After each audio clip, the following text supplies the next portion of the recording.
wai wani wai ya ji wai an ce wai na ce wai manzon Allah bai tahajjud ba wai ga nan alqur'ani wa min al-layli fatahajjad bihi nafilatan laka to kai kana ganin da ban san wannan aya ba zan zauna a kujeran nan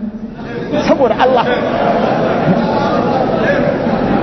mutane malam kawai sun dan yi karatun su na babbaku jiya farfaru shekaran jiya shikenan kawai sai su rika tunanin haba jama'a